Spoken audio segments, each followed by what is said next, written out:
Assalamualaikum warahmatullahi wabarakatuh. Alhamdulillah wassalatu wassalamu ala sayyidina Muhammad Rasulillah wa ala alihi wa sahbihi wa mawala wa la hawla wa la quwwata illa billah. Allahumma la sahla illa ma ja'altahu sahla wa anta taj'alu sa'ba awil hadna idha syi'ta sahla birahmatika ya arhamar rahimin, amma ba'd. Ma'asyiral hadirin jamaah yang dimuliakan Allah Subhanahu wa taala. Alhamdulillah kita masih diberikan kesempatan oleh Allah Subhanahu wa taala, digerakkan hati kita, diringankan langkah kaki kita hingga kita masih bisa hadir di satu majelis yang sangat dicintai oleh Allah dan Rasul-Nya, di tempat yang diberkahi oleh Allah Subhanahu wa taala, serta di waktu yang juga sangat diberkahi oleh Allah Subhanahu wa taala.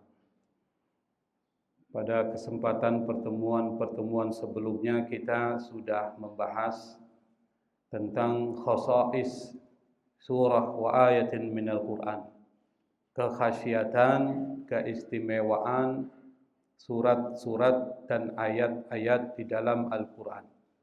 Kita sudah membahas tentang keutamaan surat Al-Fatihah. Kita juga sudah membahas tentang surat Al-Baqarah serta ayat-ayat yang ada dalam surat Al-Baqarah, yaitu ayat kursi serta dua ayat terakhir dari surat Al-Baqarah. Masih dalam surat Al-Baqarah, bahasan kita fokuskan kepada tema-tema yang ada dalam surat Al-Baqarah. Kalau kita buat pemetaan di dalam surat Al-Baqarah ini banyak ayat-ayat yang bicara tentang hukum, aturan-aturan, baik dari aspek ibadah maupun aspek muamalah. Aspek ibadah terkait dengan persoalan salat, puasa, zakat, dan lain sebagainya. Dan masalah muamalah itu kita banyak temukan terkait dengan persoalan ekonomi. Misalnya ada ayat-ayat yang bicara tentang persoalan riba, ada ayat-ayat yang bicara tentang persoalan adab di dalam makan dan minum dan lain sebagainya. Maka pada pembahasan awal dari ayat-ayat hukum yang ada dalam surat Al-Baqarah, kita akan membahas dua ayat yang ini menjadi dasar keberadaan kita sebagai manusia dan yang menjadi visi diciptakannya manusia oleh Allah Subhanahu wa taala, yaitu terkait dengan ayat 21 sampai 22 dari surat Al-Baqarah. Ayat 21 dan 22 ini menjadi fondasi amalan-amalan yang kita lakukan. Kalau kita lihat dari ayat ke-21, Allah Subhanahu wa taala itu menginformasikan kepada kita. A'udzu billahi minasy syaithanir rajim. Bismillahirrahmanirrahim. Ya ayyuhan nasu ubudu rabbakumul ladzi khalaqakum walladzina min qablikum la'allakum tattaqun. الذي جعل لكم الأرض فراشا والسماء بناء وأنزل من السماء ماء فأخرج به من الثمرات رزقا لكم فلا تجعلوا لله أندادا وأنتم تعلمون. Ayat ini kalau kita lihat nanti bisa dicek terjemahannya di dalam terjemahan Al-Quran. Tapi ayat ini ada beberapa kata kunci. Yang kata kunci ini penting untuk kita bahas, pelajari dan pahami. Yang pertama adalah konsep an-nas. Yang kedua konsep ibadah. Dan yang ketiga terkait dengan persoalan larangan untuk menyekutukan Allah Subhanahu wa ta'ala. Sekarang kita akan bahas dari kajian tafsir kebahasaan dari ayat 21 sampai 22 surat Al-Baqarah. Jadi ayat ini itu dimulai dengan ya ayyuha, ya ayyuhan nas. Kata ya ayyuhan nas itu di dalam Al-Quran itu disebutkan sampai 20 kali dalam Al-Quran. Kalau ada ayat-ayat yang dimulai dengan ya ayyuha, itu pada dasarnya adalah untuk menarik pendengar. Seperti misalnya kalau kita bicara, kita nggak langsung bicara isinya. Tapi kita harus memulai dengan satu kalimat yang mengarahkan perhatian dia ke kita. Itu dalam ilmu komunikasi ini penting. Allah Subhanahu wa ta'ala ketika mengajak an-nas, manusia, sebagai audiens, sebagai khitab, target yang dituju, itu menggunakan satu strategi komunikasi yang penting. Yang itu bisa kita contoh kalau kita ingin dakwah, kita ingin bicara kepada orang lain, ingin menyampaikan pesan, jangan langsung pesan itu disampaikan. Tapi kita mulai dengan kalimat-kalimat pembuka yang mengarahkan perhatian orang ke kita. Itu strategi yang bagus.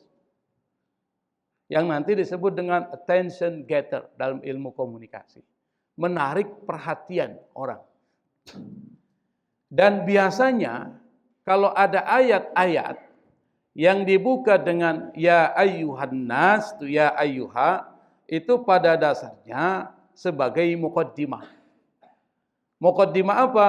Sebelum Anda menyampaikan perintah, menyampaikan isi yang penting, baik itu perintah atau larangan atau informasi-informasi yang penting, maka perlu kita menggunakan atau perlu digunakan kalimat ya ayyuha.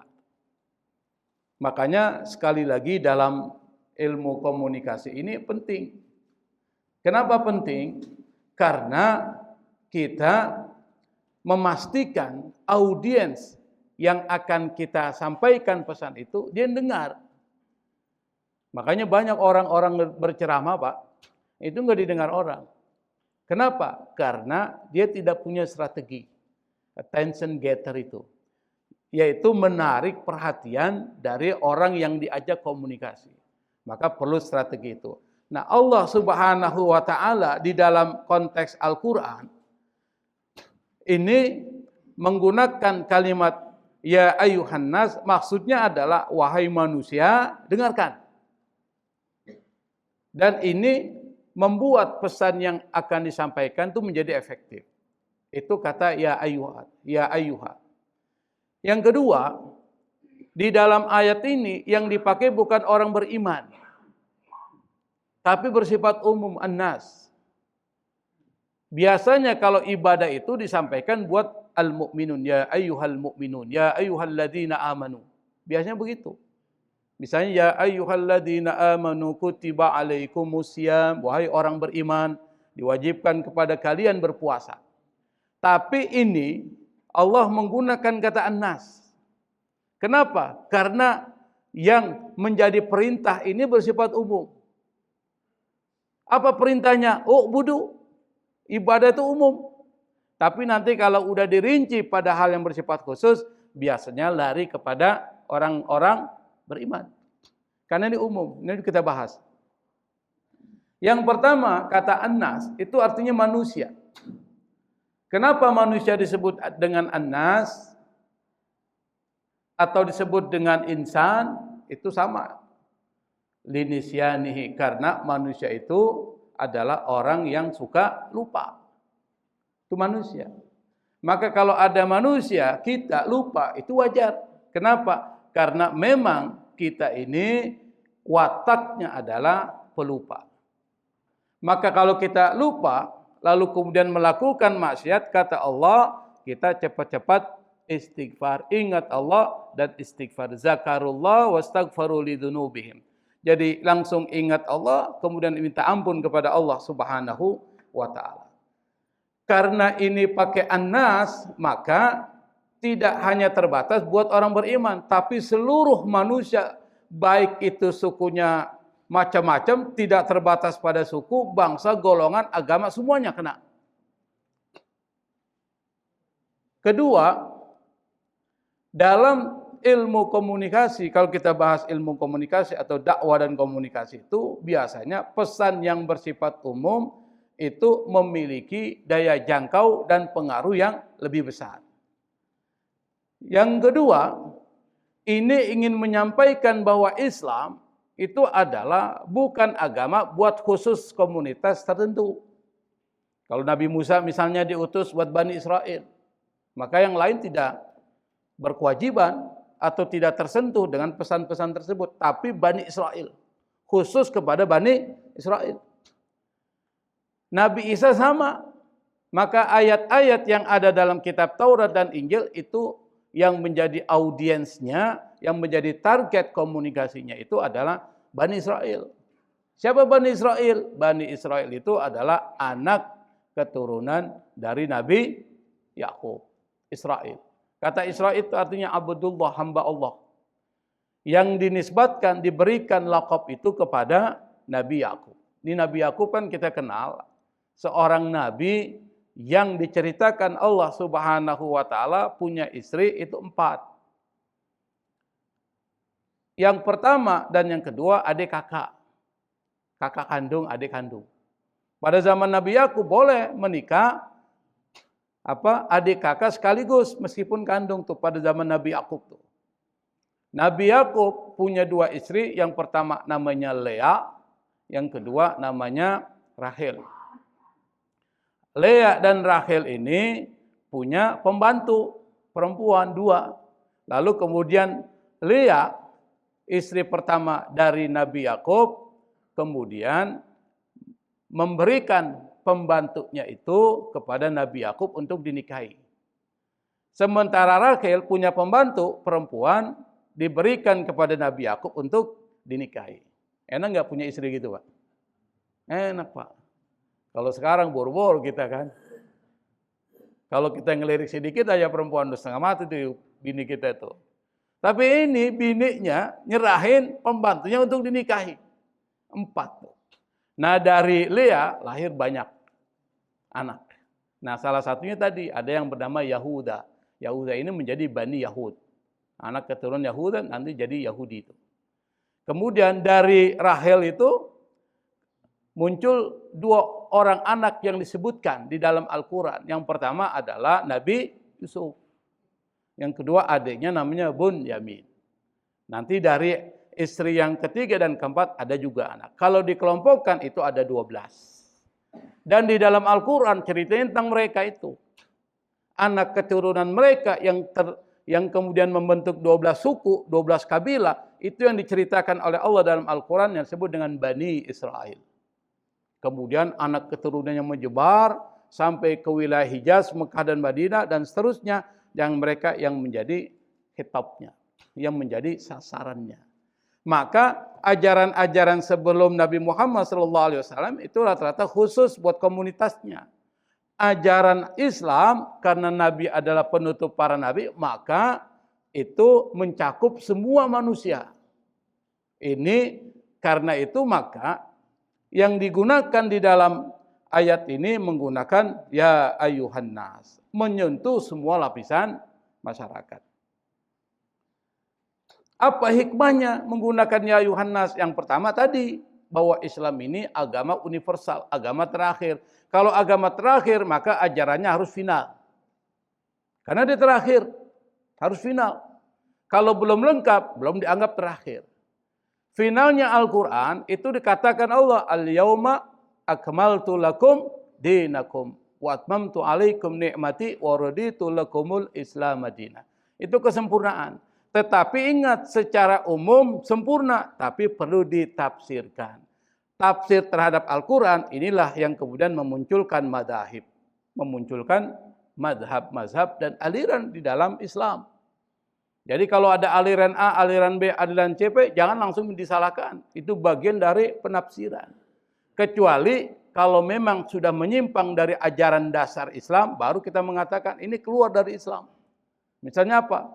Menyatakan bahwa Allah itu lebih dari satu, pasti menyimpang. Menyatakan bahwa ada Nabi setelah Nabi Muhammad, itu pasti menyimpang. Tetapi kalau masih dalam ranah penafsiran, jangan kita mengatakan dia keluar dari Islam. Tidak boleh kita mengkafirkan mereka. Karena ini bagian dari penafsiran terhadap teks-teks Al-Quran. Maka kesimpulannya, kalau kita menggunakan ya ayuhan nas itu dalam ilmu komunikasi, ini dianalisis dengan ilmu komunikasi.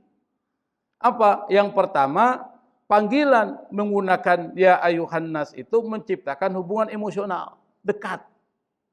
Kalau kita misalnya berkomunikasi, dekat dengan orang yang dikomunikasikan, kira-kira pesan nyampe gak? Nyampe. Tapi kalau jauh, nggak akan sampai, Pak. Maka panggilan ini dalam ilmu komunikasi, dan Allah Subhanahu wa Ta'ala luar biasa hebatnya strategi. Apa? Menciptakan ikatan langsung antara yang bicara dengan yang mendengar. Sehingga pesannya sampai kepada dia tuh. Yang kedua, seolah-olah yang bicara ngomong kepada dia. Ada, ya engkau. Kalau bahaskan, kamu, iya kamu itu. Maka arahnya teralihkan ke kita. Dan seterusnya. Artinya apa? Ini ayat efektif untuk menarik orang. Kenapa? Pesan yang ingin disampaikan, pesan yang penting.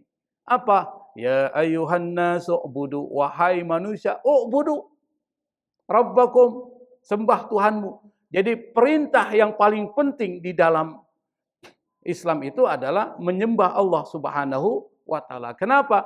Karena ini visi misi diciptakan kita. Wa ma khalaqtul jinna wal insa illa liya'budun. Manusia dan jin diciptakan oleh Allah Subhanahu wa Ta'ala, tujuan cuma satu, Pak. Liya'budun, untuk ibadah. Bukan untuk yang lain. Yang lain itu cuma sampingan. Misalnya nyari uang. Itu tujuan diciptakan kita enggak, Pak? Bukan. Itu sampingan. Karena itu maka mencari uang harus dalam kerangka ibadah. Maksudnya gimana? Niatin karena Allah. Kalau kita niatin bekerja karena Allah, maka semuanya pahala. Maka ada satu hadis Nabi, Nabi mengatakan, barang siapa yang sore hari dalam keadaan lelah mencari uang, kata Nabi nih, dari pagi dia keluar rumah, cari duit buat anak istrinya karena Allah. Maka sore hari ketika dia beristirahat, kata Nabi, amsa maghfuran lah. Maka sore hari dia beristirahat, diampuni oleh Allah Subhanahu wa Ta'ala. Itu kalau bekerjanya karena Allah untuk menafkahi anak-anak dan istrinya. Yang kedua, Nabi pernah lihat sahabat Nabi tangannya bengkak. Nabi tanya, ya fulan, kenapa tanganmu sampai bengkak-bengkak seperti ini? Apa kata sahabat Nabi itu? Dia mengatakan, ya Rasul, tangan saya bengkak karena saya habis bekerja. Saya memotong kayu, memecahkan batu. Sehingga tangan saya seperti ini. Nabi lalu pegang tangan itu, Nabi cium.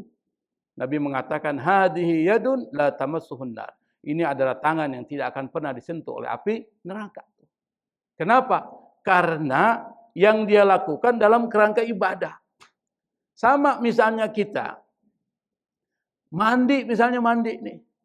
Mandi ini kan tergantung niatnya.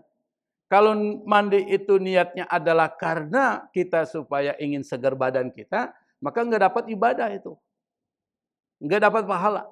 Tapi kalau kita mandi, niatnya itu adalah supaya kita enak ibadah. Enak sholatnya.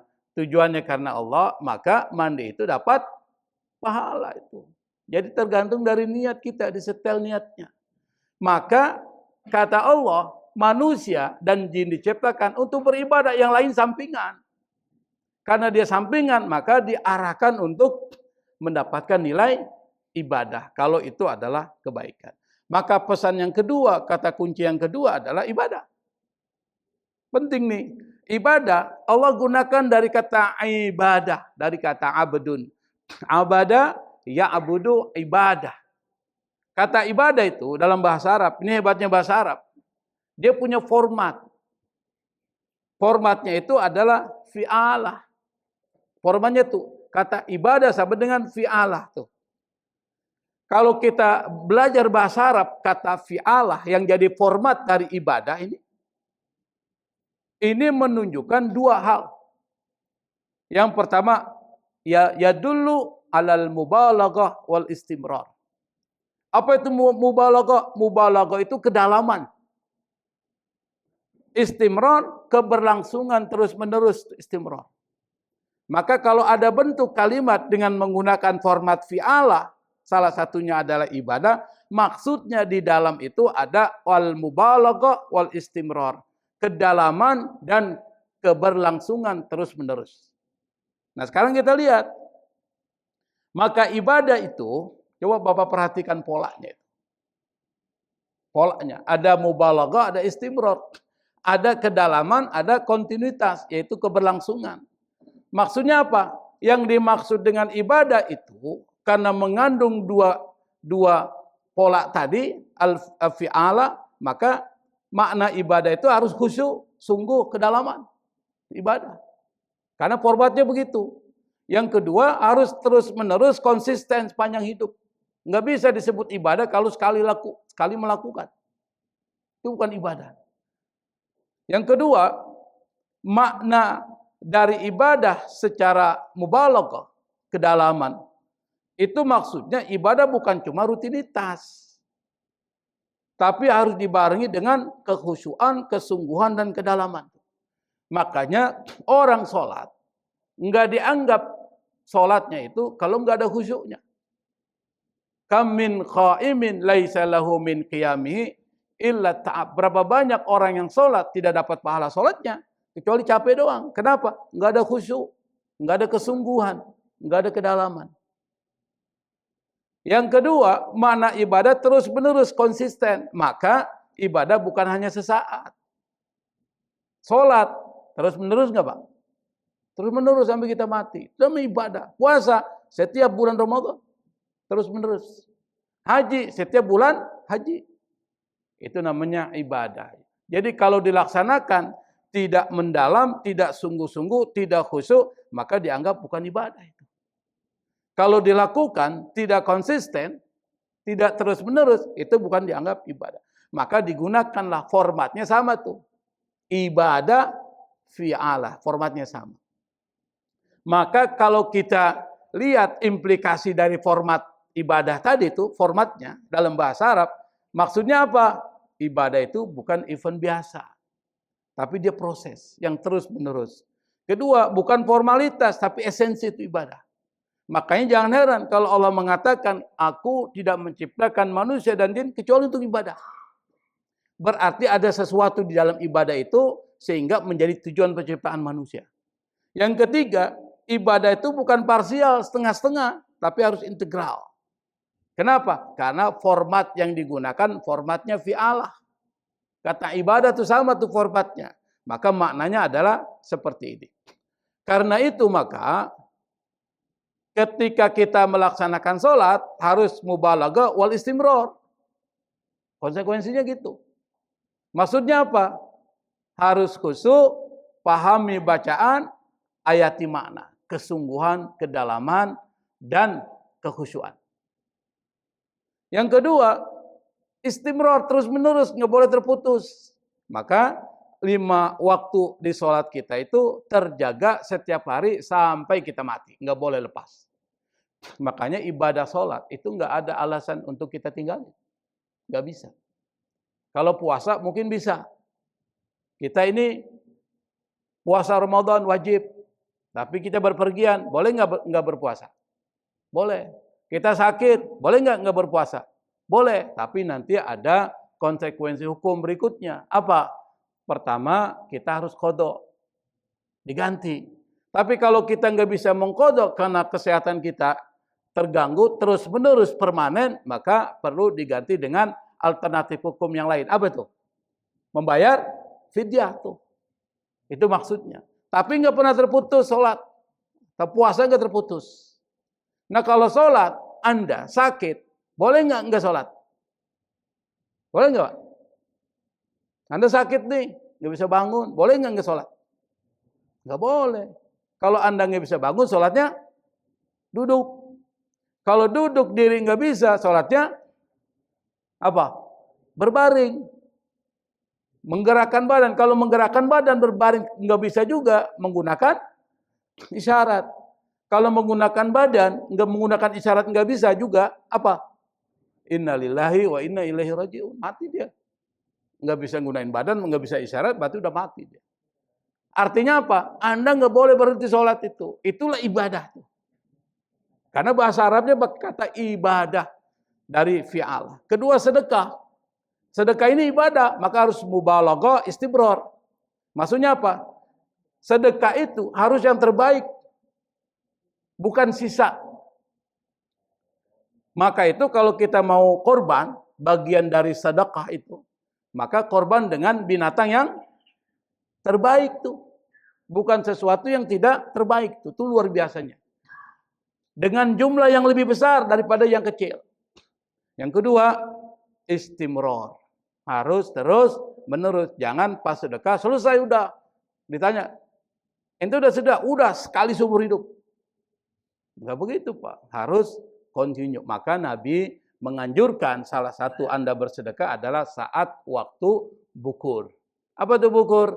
Yaitu antara ba'da sholat subuh sampai terbitnya matahari.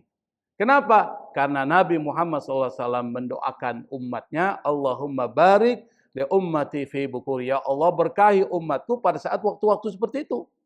Yang kedua, Nabi mengatakan pada saat ketika turun, saat-saat seperti itu turun dua malaikat. Malaikat satu doain orang yang sedekah supaya dapat berlipat ganda rizkinya. Malaikat kedua mendoakan orang yang punya keluasan bersedekah tapi tidak mau bersedekah, Allah akan bangkrutkan dalam hidupnya. Maka sedekah karena dia ibadah harus istimror, jadi kebiasaan harian, bukan saat ketika lapang. Saya berikan contoh Pak. Sedekah itu bukan saat kita lapang aja, kita punya duit. Nggak punya duit pun kita bisa bersedekah. Ada seorang sahabat Nabi, Ali bin Abi Thalib radhiyallahu anhu. Beliau ini orang miskin, hidupnya pas-pasan. Padahal kalau dia minta sama Allah, Allah bisa kabulkan. Ali bin Abi Thalib. Satu ketika Ali bin Abi Thalib pulang ke rumah, dia tanya sama istrinya Fatimah radhiyallahu anha, ya Fatimah, kira-kira ada nggak sesuatu yang bisa saya makan hari ini? Apa kata Fatimah? Nggak ada ya suamiku. Kalau begitu, tapi Siti Fatimah bilang, ada sih, tapi untuk beli makan buat putra-putra kita yang sekarang lagi kelaparan, Hasan dan Husain radhiyallahu anhum. Kata Ali, kalau gitu uang yang tadi itu berikan aja ke saya. Akhirnya diberikanlah uang sekitar 15 dirham, kalau nggak salah 15 dirham. Ali bin Abi Thalib bawa itu uang 15 dirham untuk beli makanan di pasar. Saat ketika dia lewat menuju pasar, dia lihat tuh ada seorang miskin, kelaparan, pakaiannya aja setengah telanjang. Artinya nggak punya pakaian. Orang itu bilang kepada Ali bin Abi Thalib, ya Abul Hasan, barang siapa yang meminjamkan pinjaman di jalan Allah, Allah akan lipat gandakan pinjaman itu.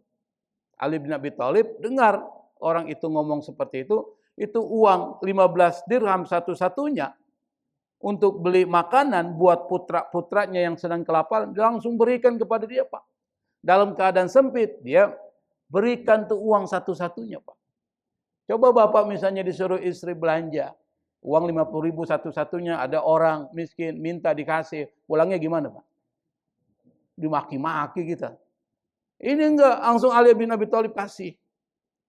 Akhirnya pulang, dia lihat Ali bin Abi Thalib enggak bawa bungkusan makanan, Fatimah dari jauh udah menangis. Jangan-jangan dia enggak beli makanan ini. Pas sampai, lalu kemudian dia lihat istrinya menangis. Dia tanya, "Lima tabkin ya Fatimah? Kenapa kau menangis?"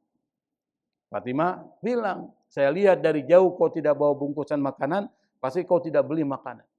"Iya, saya enggak jadi beli makanan karena uang satu-satunya yang kau berikan saya sumbangkan kepada orang miskin supaya dilipat gandakan oleh Allah Subhanahu wa taala." Lalu kemudian Ali bin Abi Thalib bilang Fatimah, "Fatimah, saya minta izin, saya mau ketemu Rasul." Pergilah dia, mau ketemu Rasulullah. Belum sampai ke Masjid Nabawi, bertemu kepada Rasulullah, tiba-tiba ada orang Arab, Pak, bawa unta. Orang Arab bawa unta itu bilang kepada Ali, "Ya Abul Hasan, belilah untaku ini." Apa kata Ali? "Saya enggak punya uang." "Memangnya kamu jual berapa?" Dia bilang mau jual 200 dirham. Lalu kemudian kata pedagang itu, dia mengatakan kepada Ali, orang Arab itu bilang kepada Ali, "Kalau begitu uangnya nanti belakangan aja, kau pegang dulu unta ini." Akhirnya Ali bin Abi Thalib pegang unta itu. Belum lama unta itu dia pegang, ada orang Arab berikutnya. Tanya, "Ya Abul Hasan, unta ini mau kau jual?" "Ya." "Berapa kau mau jual?" "Kalau tadi ditawar 100 dirham. Ini kata orang itu, ditanya, "Berapa kau mau jual?" Ali bin Abi Thalib mengatakan 200 dirham. Jadi 100 untungnya. Orang itu tanpa pikir panjang, langsung membeli unta dari Ali bin Abi Thalib. Enggak pakai ditawar-menawar, langsung diberi. Akhirnya Ali bin Abi Thalib senang, dia pergi ke pasar tuh, dia beli makanan, dia pulang, dikasih ke istrinya.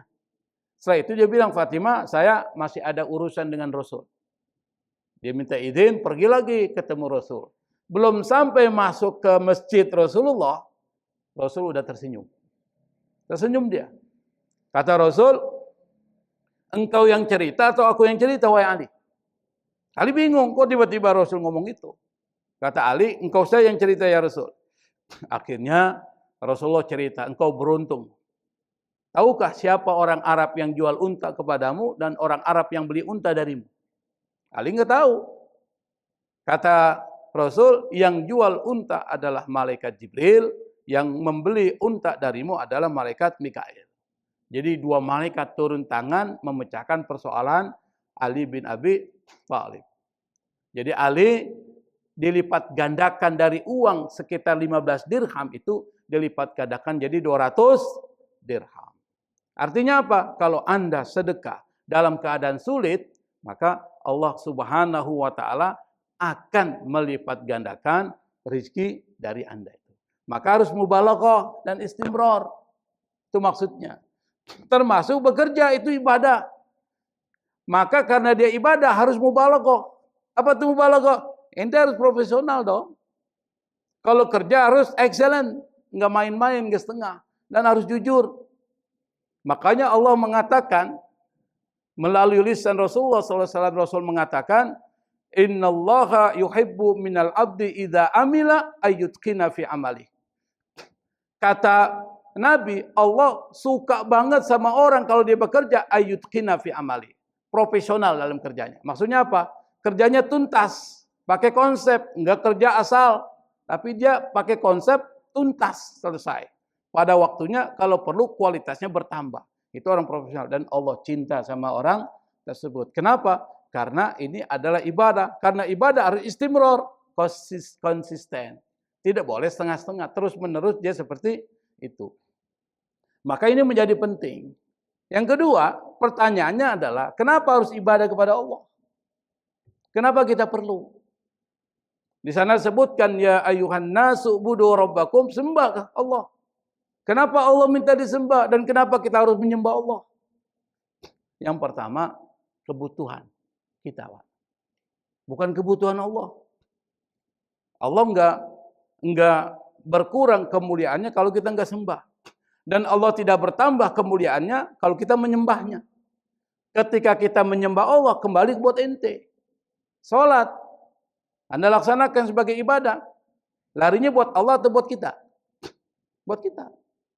Allah enggak butuh tuh. Anda sholat tidak, itu urusan Anda. Tapi ketika Anda sholat, Anda puasa, Anda ngeluarin zakat, maka Anda dapat kesehatan dalam kehidupan Anda. Anda dapat pahala, itu buat kita. Maka ibadah itu kebutuhan fitrah manusia. Kenapa? Setiap manusia itu ada ruang kosong dalam hatinya yang itu nggak bisa diisi oleh yang lain kecuali dengan ingat kepada Allah Subhanahu wa Ta'ala. Dan ibadah adalah makanan spiritual untuk jiwa kita. Kalau kebutuhan ini tidak kita penuhi dengan ibadah kepada Allah, maka kita bisa mengisi dengan menyembah yang lainnya. Apa? Kita nyembah uang.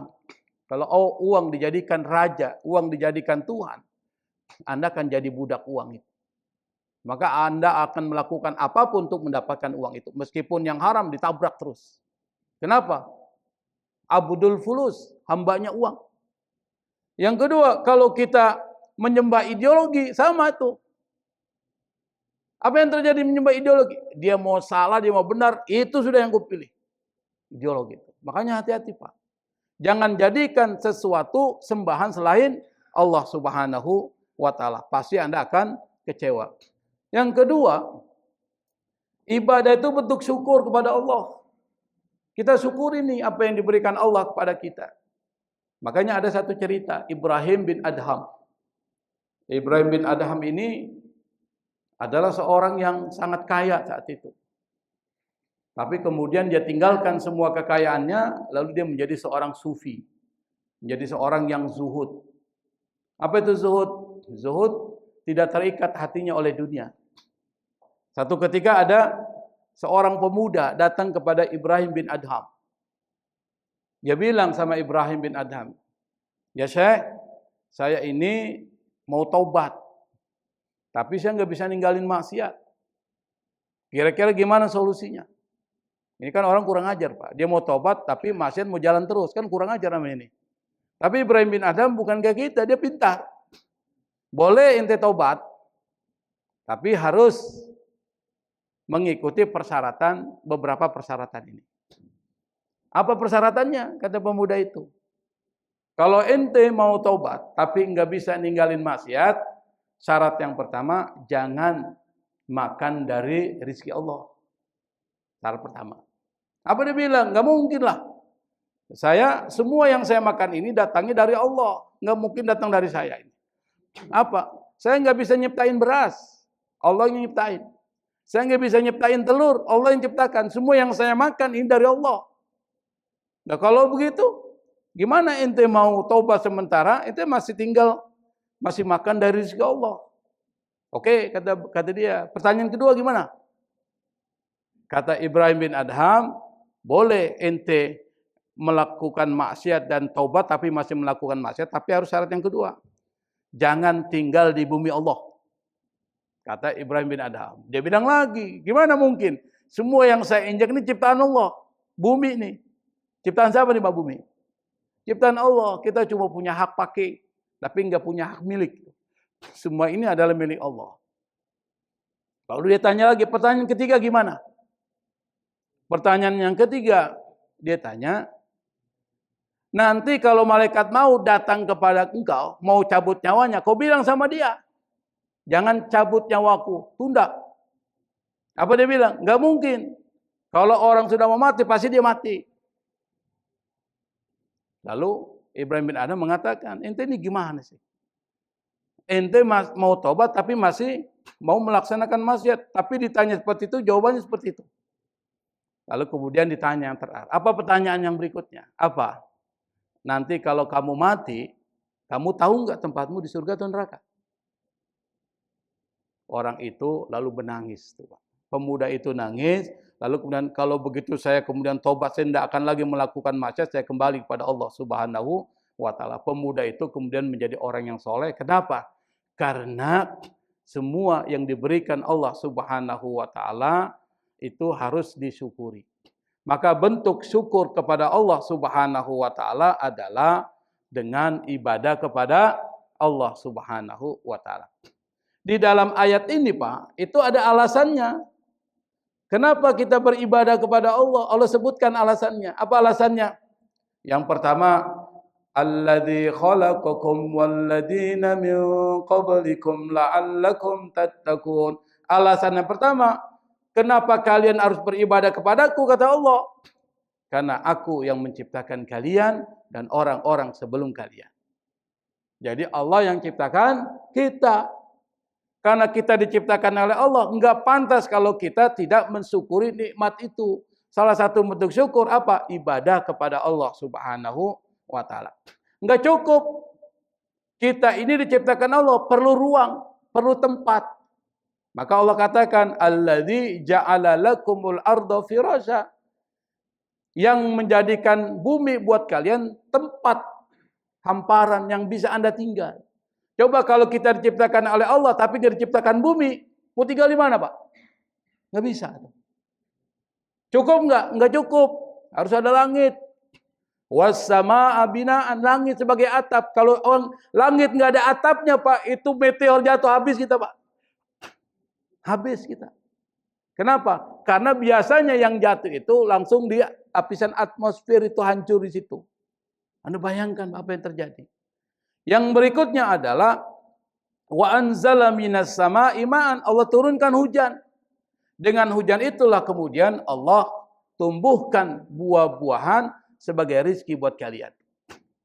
Maka kalau kita cuma hidup di bumi, ada langit, tapi nggak ada tumbuh-tumbuhan, hidup nggak kita? Nggak bisa hidup. Kita mau makan apa? Nggak ada daun singkong, nggak ada yang lainnya, nggak ada buah jeruk dan sebagainya. Buat apa kita hidup? Tidak ada makanan sama sekali. Kemudian apa disebutkan? Fala taj'alu lillahi andadan wa antum ta'lamun. Maka karena kau harus sembah Allah, maka jangan jadikan sesuatu sembahan selain Allah Subhanahu wa taala. Maka yang menjadi alasan kenapa kita harus ibadah sebagai bentuk syukur kepada Allah, Allah sudah sebutin. Allah yang ciptakan kita, Allah yang ciptakan bumi untuk kita tinggali, Allah yang ciptakan langit sehingga bumi ini aman dari jatuhnya benda-benda langit. Yang berikutnya Allah yang menurunkan hujan, yang hujan itu bisa menumbuhkan tumbuh-tumbuhan, buah-buahan. Kalau nggak ada tumbuh-tumbuhan, buah-buahan, bagaimana kita bisa hidup? Kemudian Allah yang menurunkan semuanya termasuk oksigen, Pak. Sekarang saya mau tanya nih, kita dari masih kecil sampai besar ini, kira-kira yang kita hirup apa? Oksigen. Apakah Allah minta bayaran tuh dari oksigen yang kita hirup? Enggak ada satupun yang diminta bayaran oleh Allah Subhanahu wa taala. Coba kita bayangkan, Pak. Kita sakit, butuh oksigen. Ini butuh oksigen nih. Satu tabung oksigen, kira-kira berapa harganya? Berapa? 50.000 satu tabung. Kita butuh berapa tabung kalau seandainya satu hari kita butuh oksigen? Berapa tabung? Katakan satu tabung. Nah, kalau 50.000 satu tabung, kita harus bayar nih 50.000 kali satu tahun. Satu hari 365, satu tahun 365 hari. Kali 50.000, berapa itu yang harus kita keluarkan? Sekarang kita hidup sudah umur 40 tahun, 50 tahun, berapa yang harus kita bayar tuh kalau seandainya kita dimintai bayaran oleh Allah Subhanahu wa taala. Allah enggak minta bayaran, tapi yang diminta dari kita adalah syukuri dengan bentuk ibadah kepada Allah Subhanahu wa taala. Kalau kita ibadah kepada Allah Subhanahu wa taala, maka Allah akan tambahkan lagi rizkinya kepada kita. Saya pikir ini yang bisa saya sampaikan. Udah waktu Isyraq. Isyraq jam 5:27. Mudah-mudahan apa yang saya sampaikan ini bisa menggugah kita, memotivasi kita, dan kita bisa paham kenapa kita harus ibadah kepada Allah Subhanahu wa taala. Yang pertama, kebutuhan kita sebagai manusia. Yang kedua adalah bentuk syukur kita kepada Allah Subhanahu wa taala. Wallahul musta'an. Wassalamualaikum warahmatullahi wabarakatuh.